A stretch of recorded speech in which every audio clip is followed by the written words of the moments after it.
झारखंड की राजनीतिक के उठापटक के बीच भारतीय जनता पार्टी ने कहा है कि जैसे दिख रहा है सब कुछ वैसा नहीं है। भाजपा ने दावा किया है कि कल की बैठक में विधायकों से सादे पन्ने पर हस्ताक्षर कराए गए हैं। एक तरफ भाजपा सभी 7 मोर्चों की संयुक्त बैठक कर रही, तो दूसरी तरफ हेमंत सरकार पर सवाल भी खड़े कर रही है।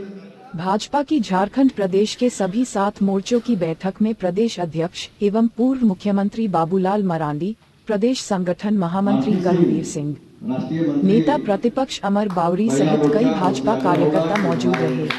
बैठक शुरू होने से पहले पत्रकारों ने भाजपा के प्रदेश अध्यक्ष बाबूलाल मरांडी और अमर बावरी से राज्य के मौजूदा राजनीतिक हालात पर सवाल किया। प्रदेश अध्यक्ष बाबूलाल मरांडी ने कहा, मैंने इस संबंध में पहले ही राज्यपाल को चिट्ठी लिखी है। गांडेय विधानसभा के विधायक ने इस्तीफा दिया और उसे तुरंत स्वीकार कर लिया।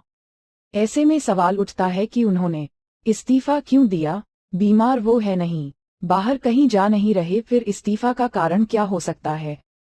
कोई भी साधारण व्यक्ति यह सोच सकता है, समझ सकता है। पिछले दिनों राज्य के मुख्यमंत्री को ईडी ने 7वीं बार नोटिस दिया। सीएम भागे फिर रहे हैं। ऐसे में लगता है कि वह सीट किसी गैर विधायक के लिए खाली की गई है जो चुनाव लड़ सके। उन्हें पता है कि किसी ना किसी दिन उन्हें अंदर जाना है। बुलाए और आपने देखा होगा कि उसमें से क्या कहा कि विधायक लोग वो इतना ही दूरी पर रहे, 3 घंटा में उनको बुलाया जा सके, मैंने 3 घंटा में वो आ सके।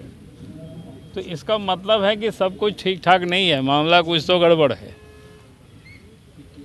हम लोग तो आराम से बैठे हुए हैं, नहीं तो हम लोग भी बोलते ना कि भैया नहीं 2 घंटा के अंदर में आ जाओ या रांची में आकर के रहो। तो उनको तो कहीं ना कहीं संदेह है, कहीं ना कहीं डर है, भय है, तभी तो विधायकों को बुला करके निर्देश दिया गया है कि बाहर नहीं जाना है, उतनी ही दूरी पर रहना है। बुलाने पर 3 घंटा में रांची आ जाए, लोग पहुंच सके। लेकिन कहना है उनका कि ईडी के थ्रू आप लोग परेशान कर रहे हैं हेमंत जी को। अरे भैया, डरे हुए वो लोग। कौन डरे हुए? सरकार। हमने कहा कि देखो, चोर को तो डर होना ही चाहिए ना। अगर चोर डरे नहीं तब तो फिर बड़ा मुश्किल हो जाएगी, तब तो लोगों का जीना मुश्किल हो जाएगा। जब उन्होंने गड़बड़ किया है, चोरी किया है, गलत काम किया है, तभी तो वो डर रहे हैं। नहीं तो कहता है कि भाई आंदोलनकारी के हम बेटा हैं, तो वे डर काहे को रहे हैं जी। कुछ गड़बड़ नहीं किया तो सीना तान के चले जाते ईडी के दफ्तर में। लेकिन सर, राजभवन क्यों देर कर रहा? रमेश भाई जी एटम बम फोड़ रहे थे रांची में, ये भी राज्यपाल देर कर। देखो भैया, हम राज्यपाल नहीं हैं, राजभवन के कोई हम क्या बोलते हैं स्टाफ नहीं है कि मैं उसके बारे में बता सकता हूँ। सर, ईडी की जो कार्रवाई, अच्छा वो तो बता दीजिए। आज की जो बैठक हो रही है सर, क्या है? अब आज की बैठक तो संयुक्त मोर्चा की है। हमारी पार्टी में जो 7 मोर्चा है, वो 7 मोर्चा के पदाधिकारियों को बुलाया गया है। कल की जो बैठक हुई थी सिंह आवास पर सर, कहा गया कि माननीय मुख्यमंत्री हैं, हो गया रहेंगे। अरे भाई, हम लोग ने तो बार बार कह रहे हैं कि मुख्यमंत्री हैं, लेकिन लूटने के लिए तो नहीं रहना चाहिए। हम लोग तो राज्यपाल को दिए हुए हैं कि भैया विधि सम्मत कार्रवाई करिए इनके ऊपर। हम लोग जब विधानसभा सत्र चल रहा था उसी समय सभी विधायक हम लोग विधानसभा से ही जा करके महामहिम को मिल करके हम लोगों ने ज्ञापन सौंप चुके हैं। नहीं, कहना जो था वो राज्यपाल को मैंने लिख करके कह दिया है, क्योंकि आप सब लोगों के जानकारी में है, जब सरफराज अहमद ने गंडे विधानसभा क्षेत्र से जो विधायक है, उन्होंने विधानसभा की सदस्यता से त्यागपत्र दिया और त्यागपत्र भी तुरंत दिया और तुरंत उसको स्वीकृत भी हो गया इस समय।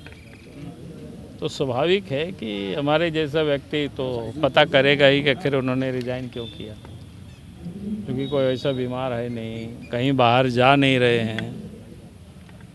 तब फिर स्वाभाविक रूप से मन में एक बातें उठती है कि आखिर इस प्रकार की रीजनेशन के पीछे का क्या क्या कारण हो सकता है। तो स्वाभाविक रूप से कारणों के बारे में ये समझ आता है, कोई भी व्यक्ति सोच सकता है, समझ सकता है। क्योंकि पिछले दिनों आप देख रहे होंगे 7वीं बार राज्य के मुख्यमंत्री को ईडी ने नोटिस दिया है और राज्य के मुख्यमंत्री यहाँ से वहाँ भागे फिर रहे हैं।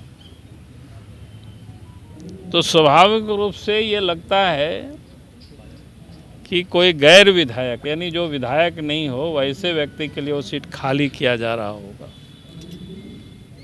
ताकि वहाँ से वो चुनाव लड़े और चुनाव जीत करके विधायक बने। क्योंकि राज्य के मुख्यमंत्री भागे फिर रहे हैं ईडी के डर से, तो उनको पता चल गया है कि किसी ना किसी दिन तो हमें अंदर जाना पड़ेगा। तो अपने सत्ता को अपने लिए वो सुरक्षित करना चाहते हैं, जैसा बिहार में लालू यादव ने अपने पत्नी रबड़ी देवी के लिए सुरक्षित कर दिया था और इसके बाद ब्योर जेल चले गए थे। तो लगा कि अगर एक विधायक स्वस्थ होने के बाद भी रिजाइन कर रहा है, रिजाइनेशन एक्सेप्ट होता है, इसका मतलब यही निकालेगा कोई भी आदमी। तब हमें लगा कि राज्य के राज्यपाल को हमें सूचित करनी चाहिए, क्योंकि अब विधानसभा के कार्यकाल 1 साल से भी अब कम हो गया है। अब महाराष्ट्र हाईकोर्ट का भी निर्णय है कि जब 1 साल से कम हो तो फिर चुनाव कराने का कोई मतलब रह नहीं जाता है। तो इसलिए लगा कि राज्य के महामहिम को एक पत्र लिख देना चाहिए, जो महाराष्ट्र हाई कोर्ट की जो निर्णय है उसकी प्रति भी हमने उसमें लगा दिया, ताकि महामहिम के पास अगर इस प्रकार की कोई भी प्रस्ताव आता है तो उन सारे विषयों पर वो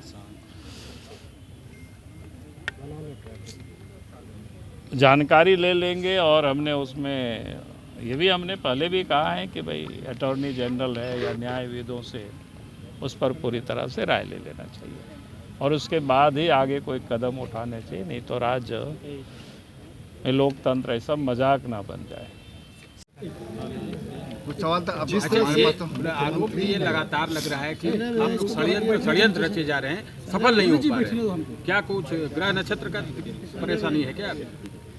देखिए, सबसे पहले मैं बतला देना चाहता हूं कि भारतीय जनता पार्टी षड्यंत्र की राजनीति नहीं करती है।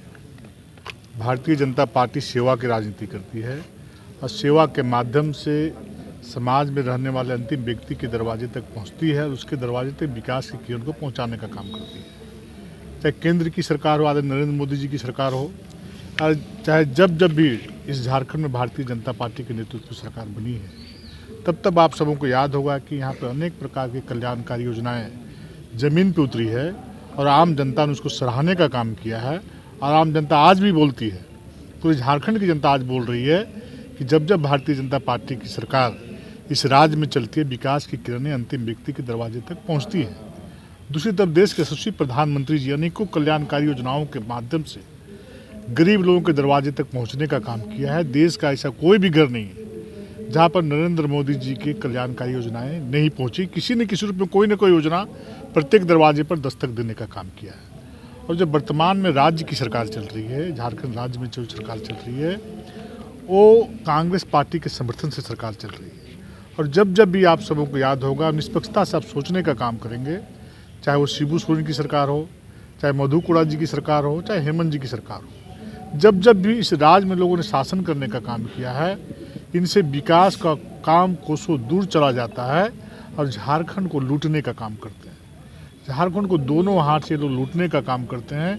और मैं तो दावे के साथ बार बोलता हूँ, आप राजधानी के बगल के किसी गांव में चले जाएं, आप उस गांव के लोगों से पूछें कि इन 4 वर्षों में एक भी काम बतलाने की स्थिति में आज नहीं है।